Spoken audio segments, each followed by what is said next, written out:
Hello, this is Matthew Robert Payne, and this is a personal prophecy for Sarah. And first of all, I'd like to thank you for your donation. Every dollar helps, and we've certainly got some projects that goes towards. First of all, I pray that every word that's spoken by me will bless you and will be edifying to you and encourage you. As I was getting my coffee, I got a picture of vase, and I've had this picture a number of times, but you probably hasn't. And I got a picture of a vase, and it's a crystal vase, and it holds the Rose of Sharon. The Rose of Sharon is Jesus, and the vase holds Jesus. And I've just got a feeling that your whole personality, your whole character, is someone who carries the character of Jesus.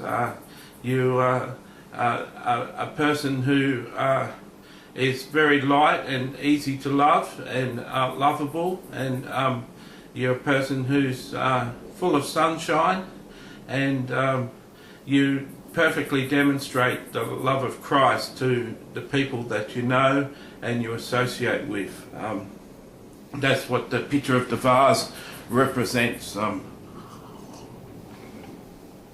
get a feeling that you feel like you're in a race, that there's a sense of loneliness there, even though there's other people in the race, racing in the race of the Christian life. I get a sense that there's a loneliness there, and I get a feeling that it's been created by your intimacy with Christ. I feel that you've got an intimate relationship with Christ, and that's created a loneliness that there's not few other people that can relate on that deep level of the intimate relationship with Christ.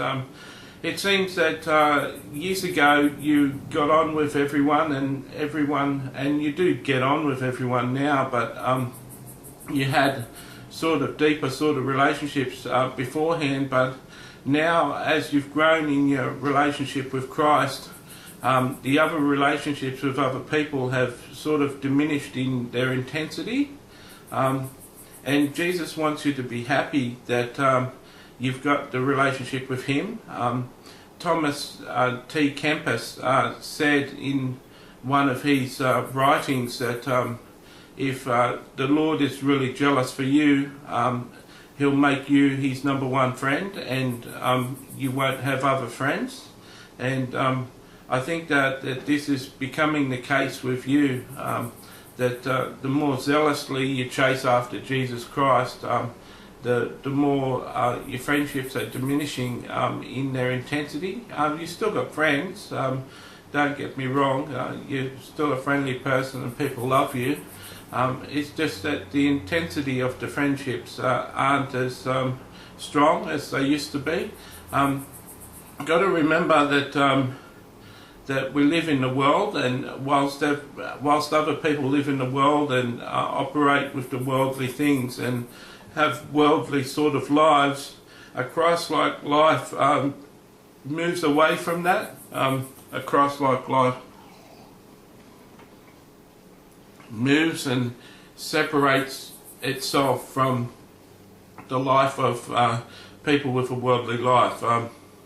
You'd be happier in a place like Africa, where the people are poor and they've got no worldly life, and all they've got is Jesus.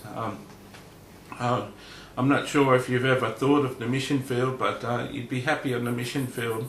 You'd find people that are like-minded to you and closer to the Lord than you. I don't think it's a coincidence the mission field come up in my thinking.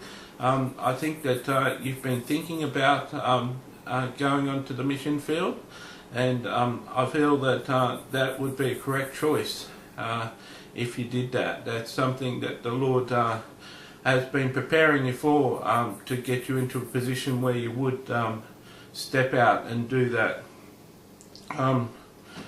I get a picture of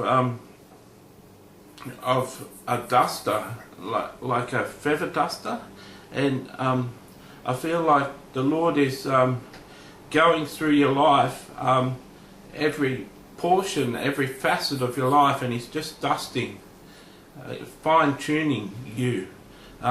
You would have found that that could have been a little painful in the past, and even in the present.